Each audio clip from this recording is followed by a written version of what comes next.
The city of Bergen, located on the western coast of Norway, in 1970 still retained its old, quiet charm, surrounded by mountain ranges draped in pine forests.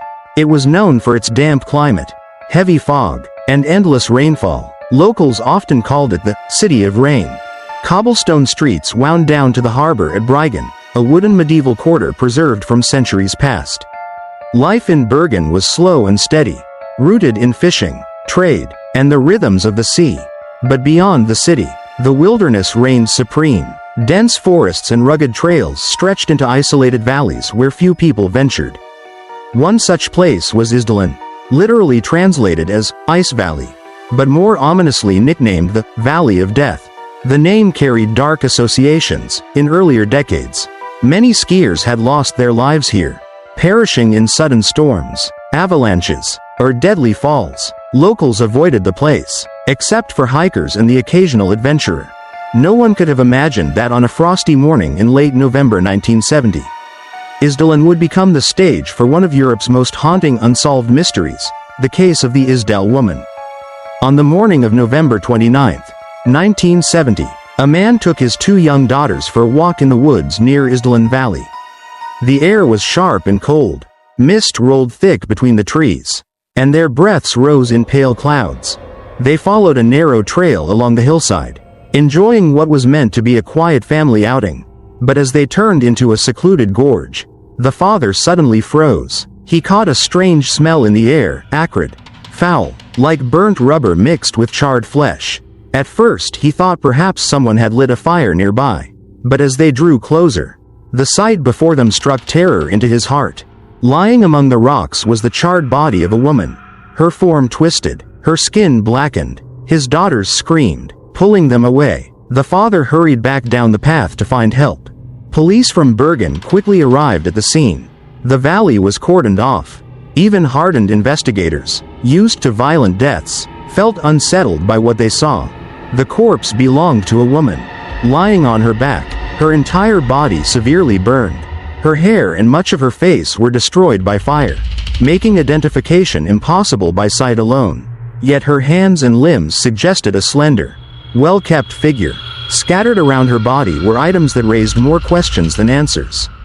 An empty liquor bottle, several sleeping pill blisters, phenamol, common at the time, pieces of partially burned clothing, two plastic bottles containing traces of gasoline, a broken umbrella.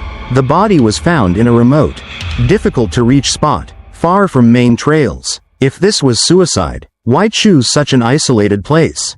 And if it was murder, why leave the body in plain sight, almost as if someone wanted it to be found?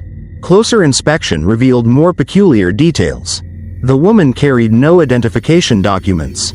She wore no jewelry, no watch, no personal items. All labels had been cut from her clothing, systematically removed. No matches or lighter were found at the scene, yet her body had clearly been set ablaze.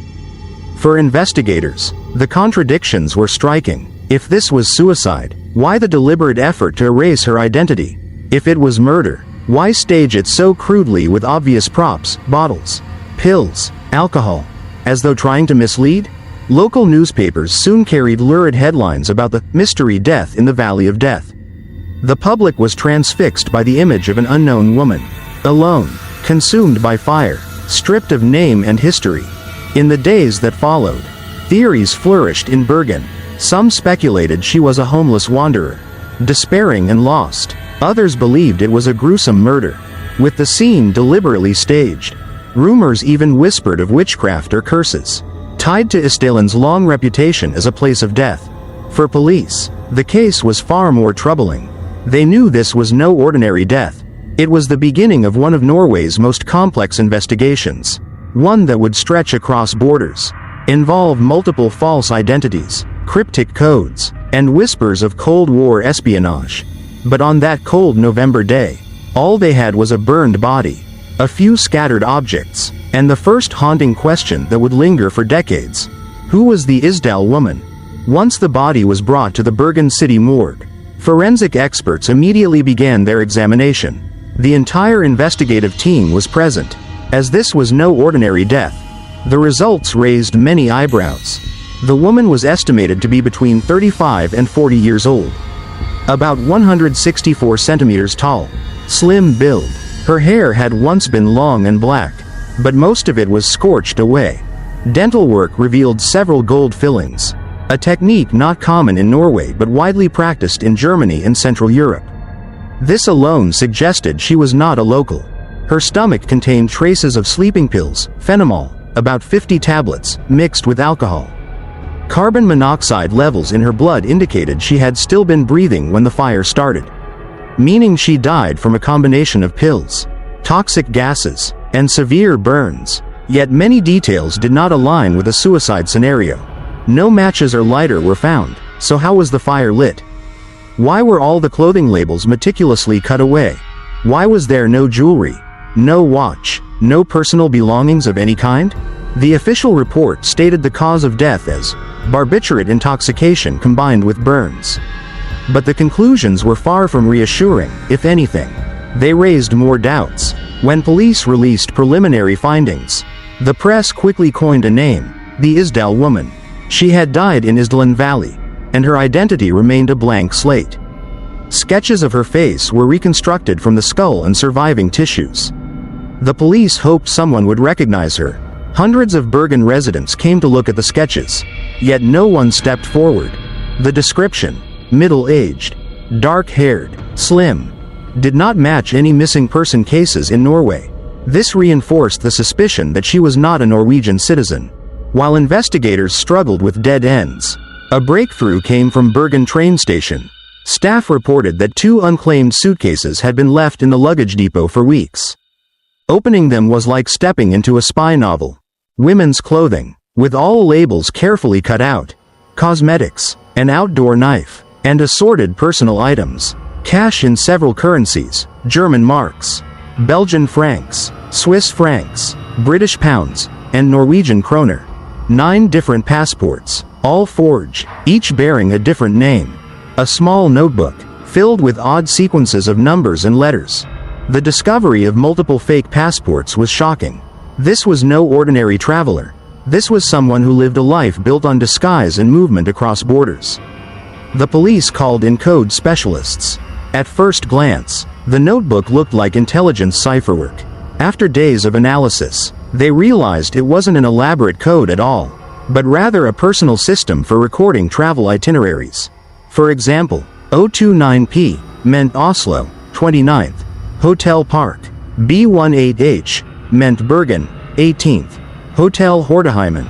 With this key, police retraced the woman's final months. She had traveled through Switzerland, Germany, Belgium, and Norway, using multiple identities, frequently changing hotels, leaving as little trace as possible.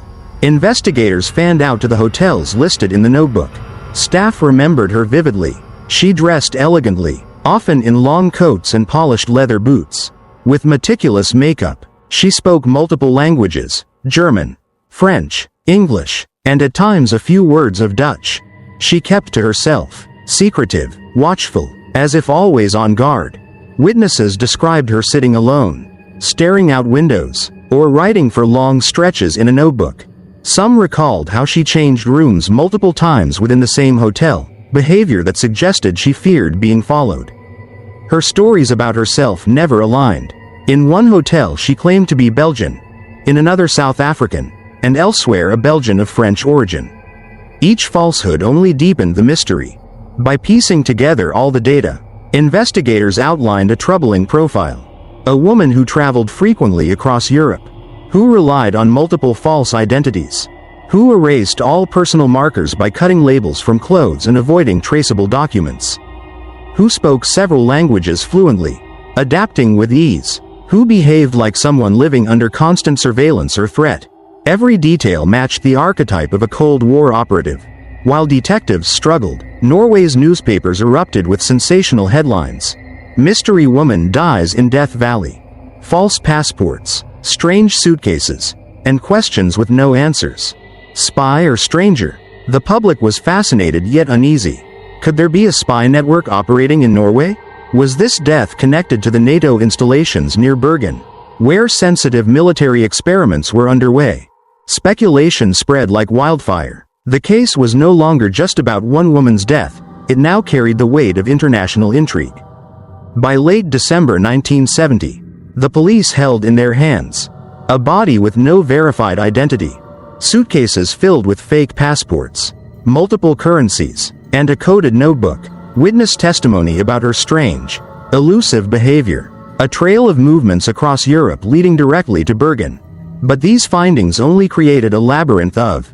Once investigators cracked the system of codes in the small notebook found in the suitcase. They held in their hands a detailed map of the woman's movements. She had left faint traces, but just enough to stitch together a complex journey across Europe. The list of hotels was extensive: Oslo, Trondheim, Stavanger, Bergen, as well as cities in Germany, Belgium, and Switzerland. At each stop, she used a different name, a different story, a new disguise. This was the turning point that transformed the case from a puzzling death into a manhunt for a ghost. Norwegian detectives fanned out, visiting each hotel listed in the notebook. Remarkably, nearly every receptionist and staff member remembered her, because her presence had been unusual. Hard to forget. Appearance.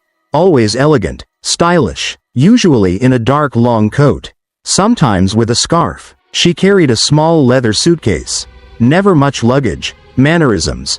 Polite but distant. Speaking little. Eyes darting as if constantly scanning her surroundings. Languages. Some recalled her speaking fluent German, others French, at times English, and even a few words of Dutch in Stavanger. Many recalled she frequently changed rooms within the same hotel. One receptionist remembered, she checked into one room, but within 2 days she asked to move to another on a different floor. When I asked why, she only smiled and said she wanted more peace and quiet. But the hotel was hardly noisy at all. This behavior strongly suggested someone who feared being watched. Each hotel registered a different identity. In Trondheim, she was Vera Schlossin, Belgian. In Oslo, she signed as Claudia Tielt. In Bergen, she appeared as Alexia Zarna Merches, supposedly French. In Stavanger, she became Fenella Lorch, claiming South African nationality. None of these names matched any real citizens. The addresses she left, mostly in Brussels or Antwerp, proved to be entirely fictitious. One witness in Oslo recalled she had said she was a widow on holiday. At another hotel, she told staff she was a businesswoman in the art trade. Her stories shifted endlessly, as if she were writing scripts for herself, never revealing the truth. Staff at Hotel Horteheimen in Bergen remembered her final days vividly. She registered as Elizabeth Lienhofer. She stayed for about 6 days, rarely going out in daylight. A maid recalled the overpowering scent of her perfume. Unlike anything local, she ate irregularly, often just coffee and bread. One witness claimed she was seen with a tall, dark-haired foreign-looking man in the lobby. They spoke quietly, then left together. The man's identity was never established. On the evening of November 23, 1970, she left the hotel, taking her belongings. That was the last time anyone saw her alive. 6 days later, her charred body was found in Isdalen Valley. Strangely, the suitcase containing multiple forged passports and the coded notebook had not been taken with her. Why abandon items so sensitive, so dangerous to leave behind? Was it intentional, perhaps a message, or a trail left on purpose? Inside, police also found a jar of luxury Italian skin cream, a small silver spoon engraved with Hotel Marché in Switzerland, a shopping bag from a high-end store in Luxembourg, chemical traces that might have been used to erase fingerprints. The more they uncovered, the more it seemed she was no ordinary traveler. Beyond the hotels, there were locals who reported seeing her near the Bergen Mountains before her death. A student recalled spotting a dark-haired woman on November 22 walking along a trail near Isdalen. Her outfit struck him as strange for hiking: pointed leather shoes, a dress, and a long coat. Locals would only ever wear light, practical gear. Another man, a fisherman, claimed he saw her walking with 2 men toward the valley. When he returned minutes later, she was alone, though unconfirmed. His story fueled suspicions that others may have been directly involved in her death. Gathering all the testimonies and evidence, police had a bizarre picture.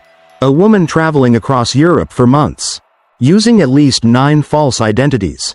each with a fabricated nationality. Cutting labels from her clothes to prevent tracing. Carrying multiple currencies, perfect for someone who wanted to leave no trail. Meeting mysterious men in secret. Behaving as if constantly hunted. Switching rooms. Remaining guarded. This was not a solitary tourist. This was someone living a double life. Or trapped inside a network she could never escape. By the late 1960s, Norway was strategically crucial in the Cold War, sharing a northern border with the Soviet Union, hosting NATO facilities, and housing naval installations in Bergen. The country was of immense interest to intelligence agencies. A woman with forged passports, multilingual skills, and movements between NATO-sensitive cities was enough for investigators to ask the obvious: was she a spy? Some theorized she was assigned to monitor NATO missile and radar tests in the region. Others suspected she was a double agent, serving both East and West, ultimately silenced to protect secrets. But there was no proof, only speculation. At this stage, the picture grew even darker. Witnesses confirmed her strange routines. The notebook was decoded, yet revealed only a cryptic itinerary. The abandoned luggage exposed fragments of her secret life, but no true identity. The Isdal woman seemed to have lived a life dedicated to erasing herself. Police were left with haunting questions. Was she truly a spy, or merely a master of deception? Who were the mysterious men seen with her? And most crucially, who, or what, drove her into the flames of Isdalen? When Bergen police compiled all the evidence and testimonies, they realized the case had drifted far from the usual assumptions of accident or suicide. Key elements stood out: a charred body, but with disturbing details, position of the corpse, traces of accelerant, an empty pack of sleeping pills, suitcases containing forged passports, fingerprint erasing chemicals, foreign currencies, and a coded notebook. Witness statements about her room changes, constant vigilance, use of many aliases, and fluency in multiple languages. All of it painted a troubling picture. This was no ordinary death. The real question became, what had actually happened? Some investigators leaned toward the possibility that the woman had taken her own life. Reasons supporting suicide: traces of sleeping pills mixed with alcohol were found in her blood and stomach. Tranquilizers were present in her suitcase, consistent with someone struggling with mental instability. Her solitary lifestyle, constant use of false names, and paranoia could indicate deep psychological distress. The Isdalen Valley itself was known locally as the Valley of Death, a site of several suicides.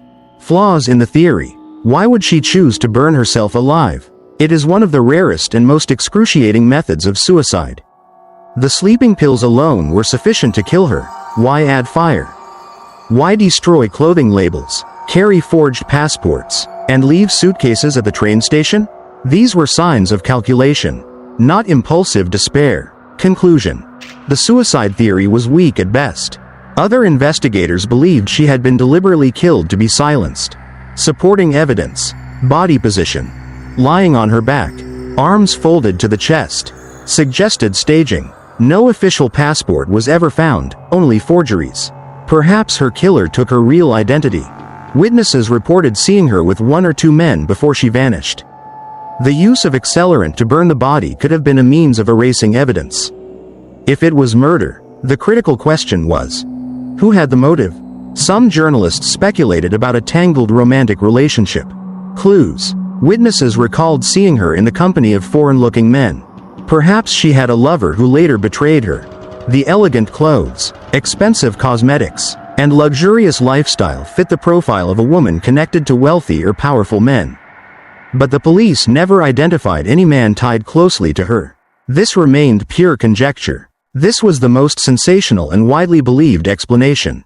The context: in 1970, the Cold War was at its height. Norway, a NATO member bordering the Soviet Union, hosted naval bases and missile test sites near Bergen. Bergen was also strategically vital for monitoring Soviet naval activity in the Arctic. Evidence pointing to espionage: she spoke multiple languages and traveled across Europe with false identities. Her notebook contained coded records of her movements. She cut clothing labels to prevent tracing origins. She visited numerous NATO-sensitive cities. Her behavior suggested someone who always felt watched. Problems. Neither NATO nor the Soviet Union ever admitted involvement. No intelligence documents were found in her luggage. If she was a spy, why die in such a conspicuous, messy way, leaving so many clues? Some historians believe she may have been a double agent, eliminated once she outlived her usefulness. Another possibility was that she belonged to a smuggling network. Supporting points. Multiple currencies, German, Norwegian, Belgian, Swiss, were found in her belongings. Luxury cosmetics and clothing fit the profile of cross-border traffickers. False passports could be tools for illicit trade, not just espionage, yet no contraband or direct criminal connections were ever uncovered. By late 1970, Norwegian newspapers were ablaze with headlines. The Nameless Woman of Isdalen, who was she? Burned spy in Bergen? Suicide or secret assassination? The public became obsessed. In cafes, on trains, even at family dinners, speculation ran wild. Some swore she was a Soviet spy. Others whispered about prostitution, while others claimed she was simply a mentally unstable wanderer. The ambiguity only fueled the myth. By the end of the initial investigation, crucial mysteries remained. Who was she, really? Why did she carry multiple forged passports and change names so often? Who was the mysterious man spotted with her at Hotel Horteheimen? Why was her body set on fire, rather than left as a simple suicide scene? Why did no family, friend, or authority come forward to report her missing? Bergen police had to close the file somehow. They declared the death officially as suicide. Cause of death: sleeping pills combined with fire. Yet privately, investigators admitted, the case contained too many contradictions. The suicide theory did not explain the evidence. Signs strongly pointed to third-party involvement. This official verdict only enraged the public, feeding the belief that the truth had been covered up. In the years that followed, whenever Norway faced questions of security, the Isdal woman resurfaced. Many believed the government had suppressed information to avoid an international scandal. If she was indeed a spy, her death could have triggered a diplomatic crisis. One former NATO officer later said, "We knew many agents operated on Norwegian soil, both east and west." The Isdal woman, in my opinion, was just one of many stories buried in silence. The Isdal woman remains a shadowy figure of the Cold War. Perhaps the victim of a secret intelligence mission. Perhaps a drifter living a fractured life. Or perhaps simply a woman crushed by forces she could never escape. What is certain is that the unanswered questions cemented the case as one of the most haunting mysteries of modern European history. After weeks of searches, interrogations, and forensic analyses, the Bergen police issued their official conclusion: the Isdal woman had committed suicide. According to the final report, she had consumed sleeping pills, mixed them with alcohol, and set herself on fire to end her life. To many, this conclusion felt less like truth and more like a resignation.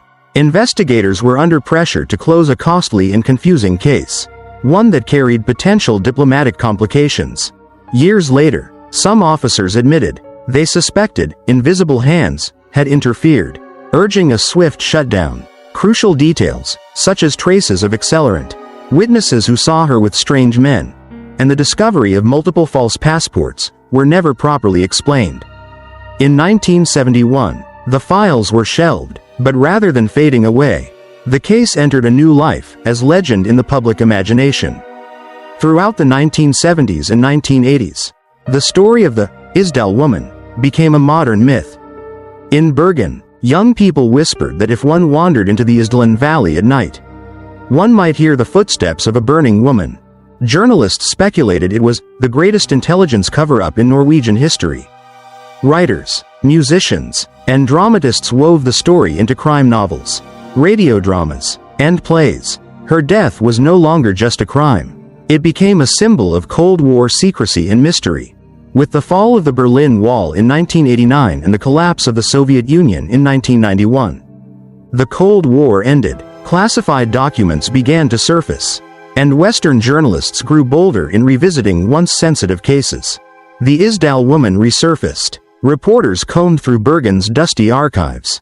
Norwegian TV produced documentaries, interviewing surviving witnesses. New theories emerged, ranging from Soviet agent to Israeli Mossad operative. yet no fresh evidence materialized. The puzzle remained scattered, with no final picture. In the early 2000s, police and independent journalists began reopening the case with modern forensic tools. DNA analysis. Samples of bone and teeth were tested. Results confirmed she was not Norwegian. Her genetic profile pointed towards Central or Eastern Europe, particularly near the German-French-Polish borderlands. Isotope analysis. Her teeth and hair were subjected to isotope testing. Findings suggested she grew up in Central Europe, likely in rural settings. Later isotope signatures indicated she lived a more urban, mobile adult life, moving between European cities. This painted a clearer picture. The woman was almost certainly a continental European, shaped by the turbulence of post-World War II Europe. In 2016, Norwegian broadcaster NRK partnered with the BBC to release the investigative podcast, Death in Ice Valley. It was a turning point. The show revealed archival documents never before published. Journalists tracked down and interviewed the last surviving witnesses. Theories of espionage, smuggling, and double lives were laid bare. The podcast captivated millions worldwide. Online groups sprang up, listeners forming communities, analyzing clues, debating theories, even conducting their own amateur investigations. The Isdal woman became a true crime global phenomenon, standing alongside infamous American cold cases. Fresh attention brought sharper versions of long-standing theories. The spy hypothesis. Her travels aligned with NATO-related locations. Her DNA and isotopes suggested German or Eastern European origins, fertile ground for espionage recruitment. The burning of her body could have been a professional disposal. The refugee or trafficking victim theory. Post-war Europe saw waves of displaced women traveling under false papers. Some argue she fell into criminal networks, discarded when she was no longer useful. The psychological disorder theory. Psychiatrists speculated she suffered from paranoid personality disorder. Her constant alias changes, fear of being followed, and erratic behavior might fit this. Yet this theory falters when weighed against the fake passports, international currencies, and meticulous disguises. More than half a century on, the Isdal woman remains one of Europe's most haunting unsolved mysteries. For forensics and law enforcement, the case highlighted the power of modern science, DNA, isotope testing, to resurrect cold cases. It also posed troubling questions. How can someone vanish from all official records, leaving no trace of family or past? For culture and media, the story inspired novels, documentaries, plays, and songs. The image of a nameless woman burning in a frozen valley became a cultural icon of mystery. For the public, the case kept alive a hunger for answers, a belief that truth might still surface.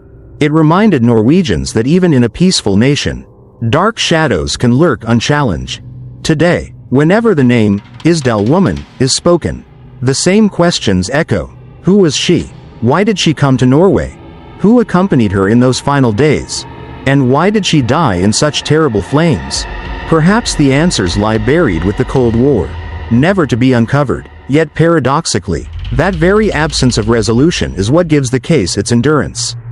The Isdal woman is not merely a victim of a crime. She is a symbol of Cold War secrecy, of intelligence shadows, and of the limits of our ability to pierce the veil of history.